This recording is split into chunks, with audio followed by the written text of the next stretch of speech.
بسم اللہ الرحمن الرحیم، اللہ کے نام سے جو رحمان و رحیم ہے۔ وَأَنكِحُوا الْأَيَامَ مِنكُمْ وَالصَّالِحِينَ مِنْ عِبَادِكُمْ وَإِمَائِكُمْ إِنْ يَكُونُوا فُقَرَاءَ يُغْنِهِمُ اللَّهُ مِنْ فَضْلِهِ وَاللَّهُ وَاسِعٌ عَلِيمٌ۔ تم میں سے جو لوگ مجرد ہوں اور تمہارے لونڈی غلاموں میں سے جو صالح ہوں ان کے نکاح کر دو، اگر وہ غریب ہوں تو اللہ اپنے فضل سے ان کو غنی کر دے گا، اللہ بڑی وسعت والا اور علیم ہے۔ مجرد اصل میں لفظ ایامہ استعمال ہوا ہے، جسے عام طور پر لوگ محض بیوہ عورتوں کے معنی میں لے لیتے ہیں، حالانکہ دراصل اس کا اطلاق ایسے تمام مردوں اور عورتوں پر ہوتا ہے جو بے زوج ہوں۔ ایامہ جمع ہے ایم کی، اور ایم ہر اس مرد کو کہتے ہیں جس کی کوئی بیوی نہ ہو، اور ہر اس عورت کو کہتے ہیں جس کا کوئی شوہر نہ ہو، اسی لیے ہم نے اس کا ترجمہ مجرد کیا ہے۔ جو صالح ہوں یعنی جن کا رویہ تمہارے ساتھ بھی اچھا ہو اور جن میں تم یہ صلاحیت بھی پاؤ کہ وہ ازدواجی زندگی نبھا لیں گے۔ مالک کے ساتھ جس غلام یا لونڈی کا رویہ ٹھیک نہ ہو اور جس کے مزاج کو دیکھتے ہوئے یہ توقع بھی نہ ہو کہ شادی ہونے کے بعد اپنے شریک زندگی کے ساتھ اس کا نباہ ہو سکے گا، اس کا نکاح کر دینے کی ذمہ داری مالک پر نہیں ڈالی گئی، کیونکہ اس صورت میں وہ ایک دوسرے فرد کی زندگی کو خراب کرنے کا ذریعہ بن جائے گا۔ یہ شرط آزاد آدمیوں کے معاملے میں نہیں لگائی گئی، کیونکہ آزاد آدمی کے نکاح میں حصہ لینے والے کی ذمہ داری در حقیقت ایک مشیر، ایک معاون اور ایک ذریعہ تعارف سے زیادہ نہیں ہوتی۔ اصل رشتہ ناکے اور منکوح کی اپنی ہی رضامندی سے ہوتا ہے، لیکن غلام یا لونڈی کا رشتہ کرنے کی پوری ذمہ داری اس کے مالک پر ہوتی ہے۔ وہ اگر جان بوجھ کر کسی غریب کو ایک بدمزاج اور بدسرشت آدمی کے ساتھ بندھوا دے تو اس کا سارا وبال اسی کے سر ہوگا۔ ان کے نکاح کر دو۔ بظاہر یہاں صیغہ امر دیکھ کر علماء کے گروہ نے یہ خیال کر لیا کہ ایسا کرنا واجب ہے، حالانکہ معاملے کی نوعیت خود بتا رہی ہے کہ یہ حکم وجوب کے معنی میں نہیں ہو سکتا۔ ظاہر ہے کہ کسی شخص کا نکاح کر دینا دوسروں پر واجب کیسے ہو سکتا ہے؟ آخر کس کا کس سے نکاح کر دینا واجب ہو؟ اور بالفرض اگر واجب ہو بھی تو خود اس شخص کی کیا حیثیت رہی جس کا نکاح پیش نظر ہے؟ کیا دوسرے لوگ جہاں بھی اس کا نکاح کرنا چاہیں اسے قبول کر لینا چاہیے؟ اگر یہ اس پر فرض ہے تو گویا اس کے نکاح میں اس کی اپنی مرضی کا دخل نہیں، اور اگر اسے انکار کا حق ہے تو جن پر یہ کام واجب ہے وہ آخر اپنے فرض سے کس طرح سبکدوش ہوں؟ انہی پہلوؤں کو ٹھیک ٹھیک سمجھ کر جمہور فقہا نے یہ رائے قائم کی ہے کہ اللہ تعالیٰ کا یہ ارشاد اس کام کو واجب نہیں بلکہ مندوب قرار دیتا ہے، یعنی اس کا مطلب دراصل یہ ہے کہ مسلمانوں کو عام طور پر یہ فکر ہونی چاہیے کہ ان کے معاشرے میں لوگ بن بیاہے نہ بیٹھے رہیں، خاندان والے، دوست، ہمسائے سب اس معاملے میں دلچسپی لیں، اور جس کا کوئی نہ ہو اس کو حکومت اس کام میں مدد دے۔ ان کو غنی کر دے گا۔ اس کا یہ مطلب نہیں ہے کہ جس کا بھی نکاح ہو جائے گا اللہ اس کو مالدار بنا دے گا، بلکہ مدعا یہ ہے کہ لوگ اس معاملے میں بہت زیادہ حسابی بن کر نہ رہ جائیں۔ اس میں لڑکی والوں کے لیے بھی ہدایت ہے کہ نیک اور شریف آدمی اگر ان کے ہاں پیغام دے تو محض اس کی غربت دیکھ کر انکار نہ کر دیں۔ لڑکے والوں کو بھی تلقین ہے کہ کسی نوجوان کو محض اس لیے نہ بٹھا رکھیں کہ ابھی وہ بہت نہیں کما رہا ہے، اور نوجوانوں کو بھی نصیحت ہے کہ زیادہ کشائش کے انتظار میں اپنی شادی کے معاملے کو خواہ مخواہ نہ ٹالتے رہیں۔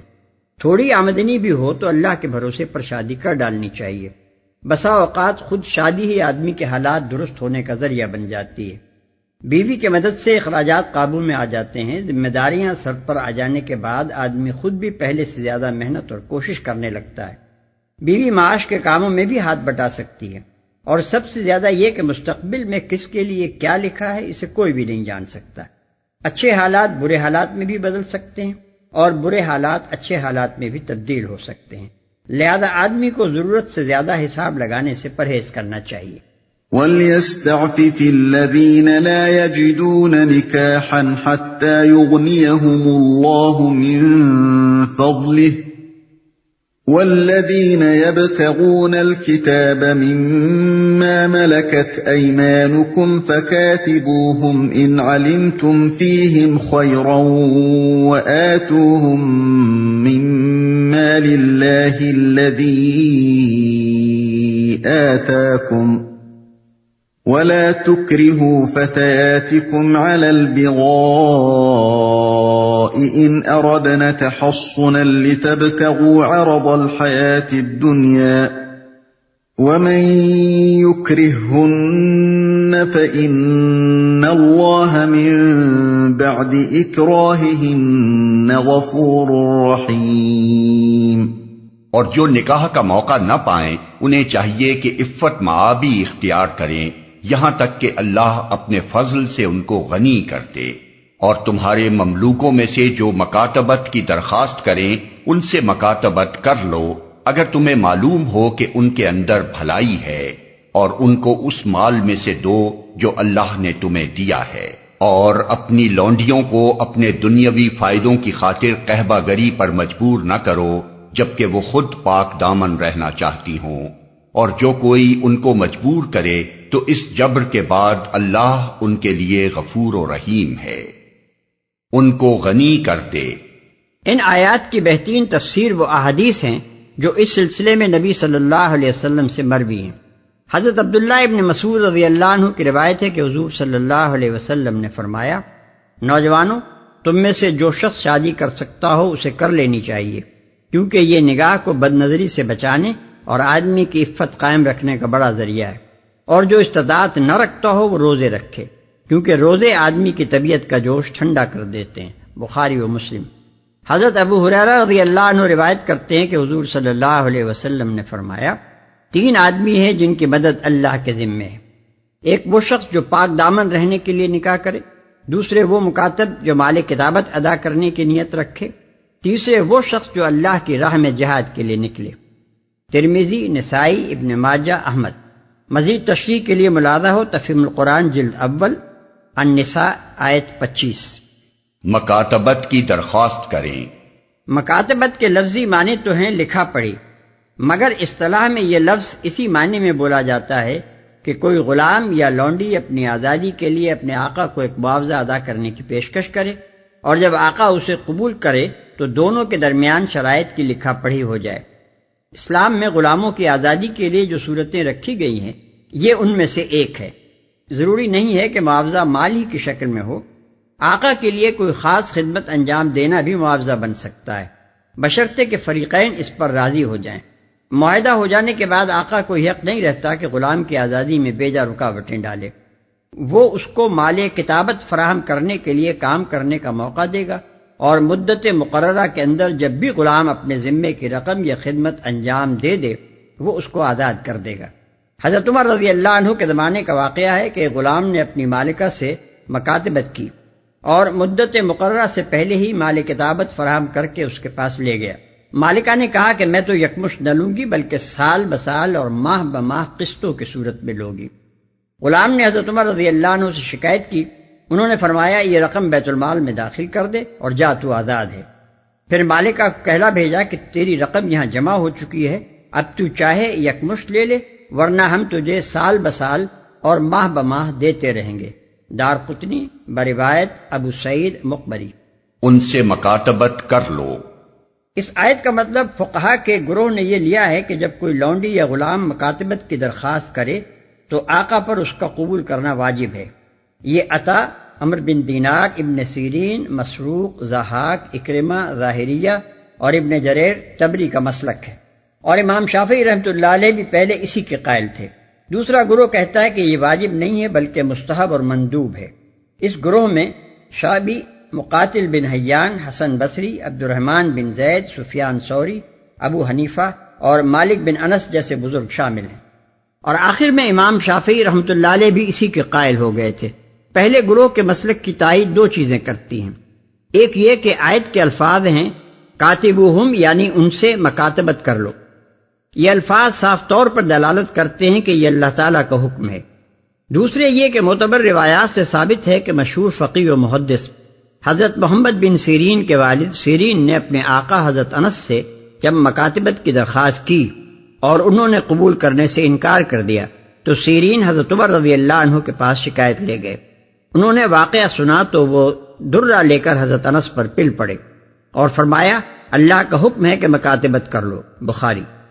اس واقعے سے استدلال کیا جاتا ہے کہ حضرت عمر رضی اللہ عنہ کا ذاتی فعل نہیں بلکہ صحابہ کی موجودگی میں کیا گیا تھا اور کسی نے اس پر اظہار اختلاف نہیں کیا، لہذا یہ اس آیت کی مستند تفسیر ہے۔ دوسرے گروہ کا استدلال یہ ہے کہ اللہ تعالیٰ نے صرف فکاتبوہم نہیں فرمایا ہے بلکہ فکاتبوہم ان علمتم فیہم خیرا ارشاد فرمایا، یعنی ان سے مکاتبت کر لو اگر ان کے اندر بھلائی پاؤ۔ یہ بھلائی پانے کی شرط ایسی ہے جس کا انحصار مالک کی رائے پر ہے اور کوئی متعین معیار اس کا نہیں ہے جسے کوئی عدالت جانچ سکے۔ قانونی احکام کی یہ شان نہیں ہوا کرتی، اس لیے اس حکم کو تلقین اور ہدایت ہی کے معنی میں لیا جائے گا نہ کہ قانونی حکم کے معنی میں۔ اور سیرین کے نظیر کا جواب وہ یہ دیتے ہیں کہ اس زمانے میں کوئی ایک غلام تو نہ تھا جس نے مکاتبت کی درخواست کی ہو، ہزارہ غلام عہد نبوی صلی اللہ علیہ وسلم اور عہد خلافت راشدہ میں موجود تھے اور بکثرت غلاموں نے مکاتبت کی ہے۔ سیرین والے واقعے کے سوا کوئی مثال ہم کو نہیں ملتی کہ کسی آقا کو عدالتی حکم کے ذریعے سے مکاتبت پر مجبور کیا گیا ہو۔ لہذا حضرت عمر رضی اللہ عنہ کے اس فعل کو ایک عدالتی فعل سمجھنے کے بجائے ہم اس معنی میں لیتے ہیں کہ وہ مسلمانوں کے درمیان محض قاضی ہی نہ تھے بلکہ افراد ملت کے ساتھ ان کا تعلق باپ اور اولاد کا سا تھا۔ بسا اوقات وہ بہت سے ایسے معاملات میں بھی دخل دیتے تھے جن میں ایک باپ تو دخل دے سکتا ہے مگر ایک حاکم عدالت دخل نہیں دے سکتا ہے۔ ان کے اندر بھلائی ہے۔ بھلائی سے مراد تین چیزیں ہیں۔ ایک یہ کہ غلام میں مال کتابت ادا کرنے کی صلاحیت ہو، یعنی وہ کما کر یا محنت کر کے اپنی آزادی کا فدیہ ادا کر سکتا ہو، جیسا کہ ایک مرسل حدیث میں ہے کہ حضور صلی اللہ علیہ وسلم نے فرمایا اگر تمہیں معلوم ہو کہ وہ کما سکتا ہے تو مکاتبت کرو، یہ نہ ہو کہ اسے لوگوں سے بھیک مانگتے پھرنے کے لیے چھوڑ دو۔ ابن کثیر بحوالہ ابو داؤد۔ دوسری یہ کہ اس میں اتنی دیانت اور راست بازی موجود ہو کہ اس کے قول پر اعتماد کر کے معاہدہ کیا جا سکے، ایسا نہ ہو کہ مکاتبت کر کے وہ مالک کی خدمت سے چھٹی بھی پالے اور جو کچھ اس دوران میں کمائے اسے کھا پی کر برابر بھی کر دے۔ تیسری یہ کہ مالک اس میں ایسے برے اخلاقی رجحانات یا اسلام اور مسلمانوں کے خلاف دشمنی کے ایسے تلخ جذبات نہ پاتا ہو جن کی بنا پر یہ اندیشہ ہو کہ اس کی آزادی مسلم معاشرے کے لیے خطرناک ہوگی۔ بالفاظ دیگر اس سے یہ توقع کی جا سکتی ہو کہ مسلم معاشرے کا ایک اچھا آزاد شہری بن سکے گا نہ کہ آستین کا سانپ بن کر رہے گا۔ یہ بات پیش نظر رہے کہ معاملہ جنگی قیدیوں کا بھی تھا جن کے بارے میں یہ احتیاطیں ملحوظ خاطر رکھنے کی ضرورت تھی۔ جو اللہ نے تمہیں دیا ہے، یہ عام حکم ہے جس کے مخاطب آقا بھی ہیں، عام مسلمان بھی اور اسلامی حکومت بھی۔ آقاؤں کو ہدایت ہے کہ مال کتابت میں سے کچھ نہ کچھ معاف کر دو، چنانچہ متعدد روایات سے ثابت ہے کہ صحابہ کرام رضوان اللہ تعالی علیہم اجمعین اپنے مکاتبوں کو مال کتابت کا ایک معتدل حصہ معاف کر دیا کرتے تھے، حتیٰ کہ حضرت علی رضی اللہ عنہ نے تو ہمیشہ 1/4 حصہ معاف کیا ہے اور اسی کی تلقین فرمائی ہے۔ ابن جریر۔ عام مسلمانوں کو ہدایت ہے کہ جو مکاتب بھی اپنا مال کتابت ادا کرنے کے لیے ان سے مدد کی درخواست کرے وہ دل کھول کر اس کی امداد کریں۔ قرآن مجید میں زکوٰۃ کے جو مصارف بیان کیے گئے ہیں ان میں سے ایک فر رقاب بھی ہے، یعنی گردنوں کو بند غلامی سے رہا کرانا، سورہ توبہ آیت 60۔ اور اللہ تعالیٰ کے نزدیک فک رقبہ یعنی گردن کا بند کھولنا ایک بڑی نیکی کا کام ہے، سورہ بلد آیت 13۔ حدیث میں ہے کہ ایک اعرابی نے آ کر نبی صلی اللہ علیہ وسلم سے عرض کیا مجھے وہ عمل بتائیے جو مجھ کو جنت میں پہنچا دے۔ حضور صلی اللہ علیہ وسلم نے فرمایا تو نے بڑے مختصر الفاظ میں بہت بڑی بات پوچھ ڈالی، غلام آزاد کر، غلاموں کو آزادی حاصل کرنے میں مدد دے، کسی کو جانور دے تو خوب دودھ دینے والا دے، اور تیرا جو رشتہ دار تیرے ساتھ ظلم سے پیش آئے اس کے ساتھ نیکی کر، اور اگر یہ نہیں کر سکتا تو بھوکے کو کھانا کھلا، پیاسے کو پانی پلا، بھلائی کی تلقین کر، برائی سے منع کر، اور اگر یہ بھی نہیں کر سکتا تو اپنی زبان کو روک کر رکھ، کھلے تو بھلائی کے لیے کھلے ورنہ بند رہے۔ بحقی فی شعب الایمان عن برا بن عازب رضی اللہ عنہ۔ اسلامی حکومت کو بھی ہدایت ہے کہ بیت المال میں جو زکوٰۃ جمع ہو اس میں سے مکاتب غلاموں کی رہائی کے لیے ایک حصہ خرچ کریں۔ اس موقع پر یہ بات قابل ذکر ہے کہ قدیم زمانے میں غلام 3 طرح کے تھے، ایک جنگی قیدی، دوسرے آزاد آدمی جن کو پکڑ پکڑ کر غلام بنایا اور بیچ ڈالا جاتا تھا، تیسرے وہ جو نسلوں سے غلام چلے آ رہے تھے اور کچھ پتہ نہ تھا کہ ان کے آباء و اجداد کب غلام بنائے گئے تھے اور دونوں قسموں میں سے کس قسم کے غلام تھے۔ جب اسلام آیا تو عرب اور بیرون عرب دنیا بھر کا معاشرہ ان تمام اقسام کے غلاموں سے بھرا ہوا تھا۔ اور سارا معاشی و معاشرتی نظام مزدوروں اور نوکروں سے زیادہ ان غلاموں کے سہارے چل رہا تھا۔ اسلام کے سامنے پہلا سوال یہ تھا کہ یہ غلام جو پہلے سے چلے آ رہے ہیں ان کا کیا کیا جائے، اور دوسرا سوال یہ تھا کہ آئندہ کے لیے غلامی کے مسئلے کا کیا حل ہے۔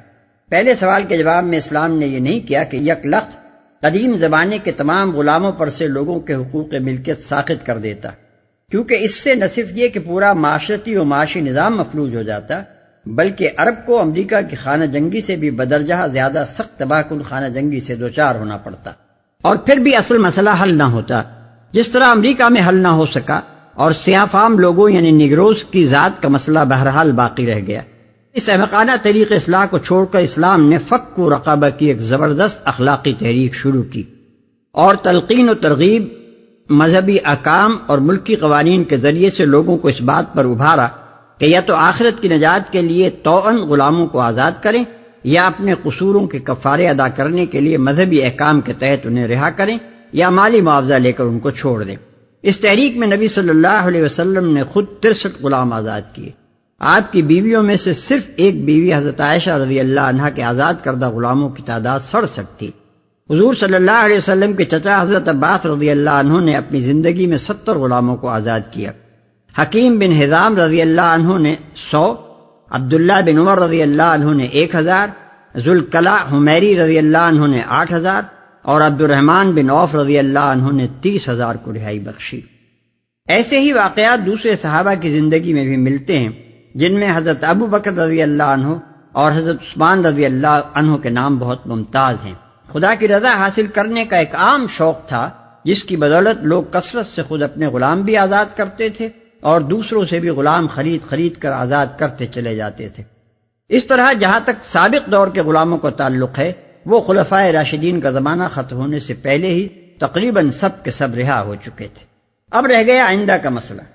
اس کے لیے اسلام نے غلامی کی اس شکل کو تو قطعی حرام اور قانوناً مسدود کر دیا کہ کسی آزاد آدمی کو پکڑ کر غلام بنایا اور بیچا اور خریدا جائے۔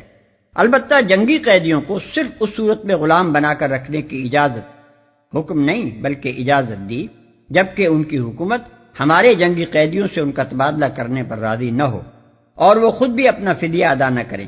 پھر ان غلاموں کے لیے ایک طرف اس امر کا موقع کھلا رکھا گیا کہ وہ اپنے مالکوں سے مکاتبت کر کے رہائی حاصل کر لیں، اور دوسری طرف وہ تمام ہدایات ان کے حق میں موجود رہیں جو قدیم غلاموں کے بارے میں تھیں کہ نیکی کا کام سمجھ کر رضا الہی کے لیے انہیں آزاد کیا جائے، یا گناہوں کے کفارے میں ان کو آزادی بخش دی جائے، یا کوئی شخص اپنی زندگی تک اپنے غلام کو غلام رکھے اور بعد کے لیے وصیت کر دے کہ اس کے مرتے ہی وہ آزاد ہو جائے گا، جسے اسلامی فقہ کی اصطلاح میں تدبیر اور ایسے غلام کو مدبر کہتے ہیں۔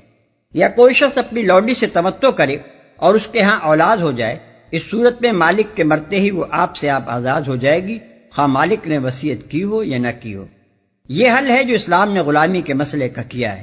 جاہل معترضین اس کو سمجھے بغیر اعتراضات جڑتے ہیں، اور معذرت پیشہ حضرات اس کی معذرتیں پیش کرتے کرتے آخر کار اس امر واقعہ ہی کا انکار کر بیٹھتے ہیں کہ اسلام نے غلامی کو کسی نہ کسی صورت میں باقی رکھا تھا۔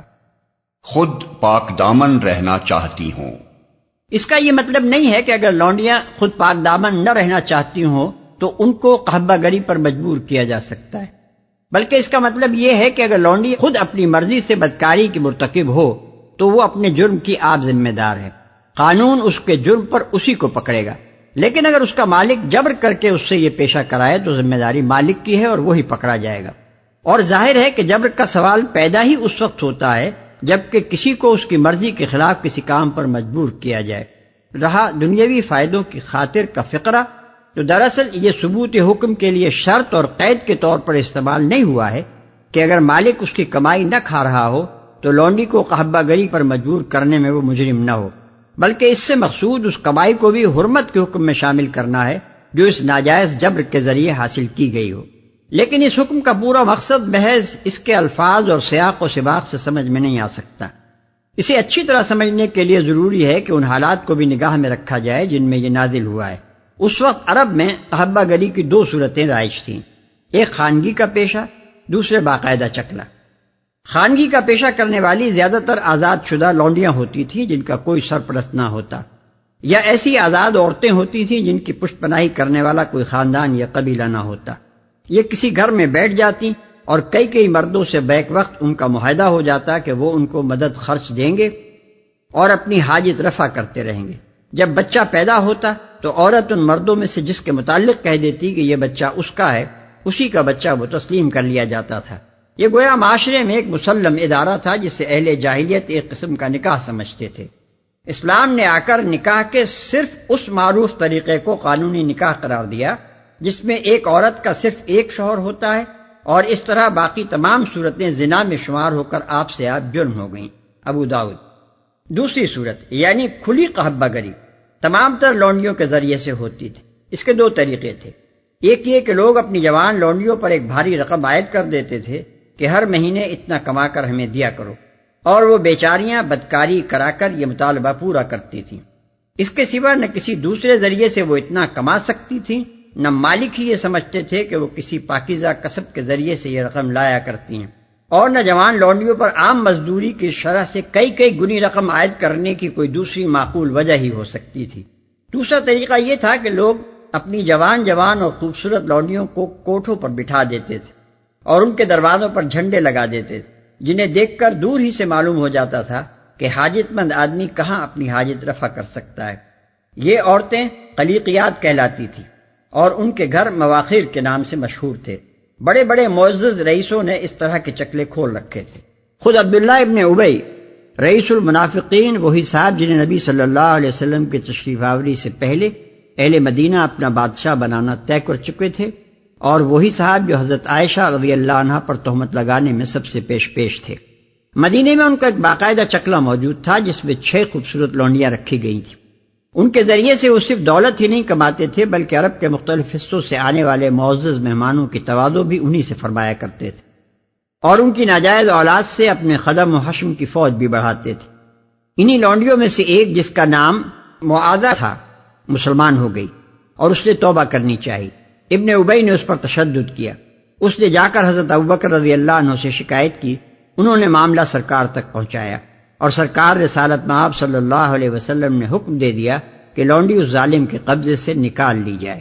ابن جریر جلد 18 صفحہ 55 تا 58، 103 104، الاستیاب لا بن عبد البر جلد 2 صفحہ 762، ابن کثیر جلد 3 صفحہ 288 اور 289۔ یہی زمانہ تھا جب بارگاہ خداوندی سے یہ آیت نازل ہوئی۔ اس پس منظر کو نگاہ میں رکھا جائے تو صاف معلوم ہو جاتا ہے کہ اصل مقصود محض لونڈیوں کو جرم زنا پر مجبور کرنے سے روکنا نہیں ہے، بلکہ دولت اسلامیہ کے حدود میں قحبہ گری یعنی پروسٹیٹیوشن کے کاروبار کو بالکل خلاف قانون قرار دے دینا ہے، اور ساتھ ساتھ ان عورتوں کے لیے اعلان معافی بھی ہے جو اس کاروبار میں جبراً استعمال کی گئی ہوں۔ اللہ تعالیٰ کی طرف سے یہ فرمان آ جانے کے بعد نبی صلی اللہ علیہ وسلم نے اعلان فرما دیا کہ اسلام میں قحبہ گری کے لیے کوئی گنجائش نہیں ہے۔ ابو داؤد بروایت ابن عباس رضی اللہ عنہ۔ دوسرا حکم جو آپ نے دیا وہ یہ تھا کہ زنا کے ذریعے سے حاصل ہونے والی آمدنی حرام، ناپاک اور قطعی ممنوع ہے۔ رافع بن خدیج کی روایت ہے کہ آپ نے مہر البغی یعنی زنا کے معاوضے کو خبیث اور شر المقاصب ناپاک اور بدترین آمدنی قرار دیا۔ ابو داؤد، ترمذی، نسائی۔ ابو حذیفہ رضی اللہ عنہ کہتے ہیں کہ حضور نے کسب البغی یعنی پیشہ زنا سے کمائی ہوئی آمدنی کو حرام ٹھہرایا۔ بخاری، مسلم، احمد۔ ابو مسعود عقبہ بن عمر کی روایت ہے کہ آپ نے مہر البغی کا لین دین ممنوع قرار دیا۔ صحاح ستہ و احمد۔ تیسرا حکم آپ نے یہ دیا کہ لونڈی سے جائز طور پر صرف ہاتھ پاؤں کی خدمت لی جا سکتی ہے، اور مالک کوئی ایسی رقم اس پر عائد یا اس سے وصول نہیں کر سکتا جس کے متعلق وہ نہ جانتا ہو کہ یہ رقم وہ کہاں سے اور کیا کر کے لاتی ہے۔ رافع بن خدیج کہتے ہیں کہ نبی اکرم صلی اللہ علیہ وسلم نے لونڈی سے کوئی آمدنی وصول کرنا ممنوع قرار دیا جب تک کہ یہ نہ معلوم ہو کہ یہ آمدنی اسے کہاں سے حاصل ہوتی ہے۔ ابو داؤد۔ رافع بن رفاع انصاری کی روایت میں اس سے زیادہ واضح حکم ہے کہ اللہ کے نبی صلی اللہ علیہ وسلم نے ہم کو لونڈی کی کمائی سے منع کیا بجز اس کے جو وہ ہاتھ کی محنت سے حاصل کرے، اور آپ نے ہاتھ کے اشارے سے بتایا کہ یوں جیسے روٹی پکانا، سود کاٹنا یا اون اور روئی دھنکنا۔ مسند احمد، ابو داؤد۔ اسی معنی میں ایک روایت ابو داؤد اور مسند احمد میں حضرت ابو ہریرہ رضی اللہ عنہ سے بھی مروی ہے جس میں کسب العما یعنی لونڈیوں کی کمائی اور مہر البغی یعنی زنا کی آمدنی وصول کرنے سے منع کیا گیا ہے۔ اس طرح نبی صلی اللہ علیہ وسلم نے قرآن کی اس آیت کے منشا کے مطابق قحبہ گری کی ان تمام صورتوں کو مذہباً ناجائز اور قانوناً ممنوع قرار دے دیا جو اس وقت عرب میں رائج تھی، بلکہ اس سے بھی آگے بڑھ کر عبداللہ بن ابی کی لونڈی معاذہ کے معاملے میں جو کچھ آپ نے فرمایا اس سے معلوم ہوتا ہے کہ جس لونڈی سے اس کا مالک جبراً پیشہ کرائے اس پر سے مالک کی ملکیت بھی ساقط ہو جاتی ہے۔ یہ امام زہری کی روایت ہے جسے ابن کثیر نے مسند عبدالرزاق کے حوالے سے نقل کیا ہے۔ وَلَقَدْ أَنزَلْنَا إِلَيْكُمْ آيَاتٍ مُبَيِّنَاتٍ وَمَثَلًا مِّنَ الَّذِينَ خَلَوْا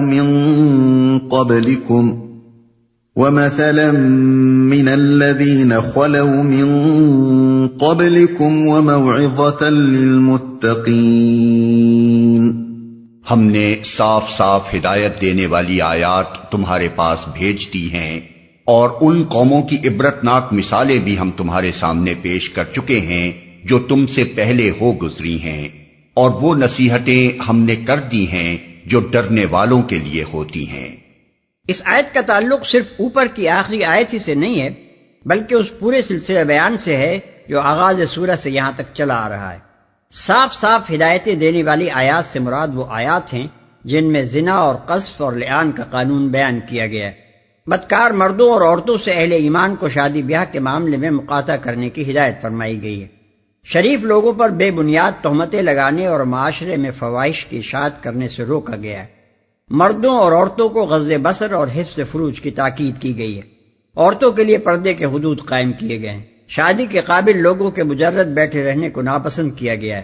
غلاموں کی آزادی کے لیے کتابت کی صورت تجویز کی گئی ہے اور معاشرے کو قحبہ گری کی لعنت سے پاک کرنے کا حکم دیا گیا ہے۔ ان ارشادات کے بعد فرمایا جا رہا ہے کہ خدا سے ڈر کر سیدھی راہ اختیار کر لینے والوں کو جس طرح تعلیم دی جاتی ہے وہ تو ہم نے دے دی ہے۔ اب اگر تم اس تعلیم کے خلاف چلو گے تو اس کے صاف معنی یہ ہیں کہ تم ان قوموں کا سا انجام دیکھنا چاہتے ہو جن کی عبرتناک مثالیں خود اسی قرآن میں ہم تمہارے سامنے پیش کر چکے ہیں۔ غالباً ایک حکم نامے کے اختتام پر اس سے زیادہ سخت تنبیہ کے الفاظ اور کوئی نہیں ہو سکتے، مگر آفرین ہے اس قوم پر جو ماشاء اللہ مومن بھی ہو اور اس حکم نامے کی تلاوت بھی کرے اور پھر ایسی سخت تنبیہ کے باوجود اس حکم نامے کی خلاف ورزی بھی کرتی رہے۔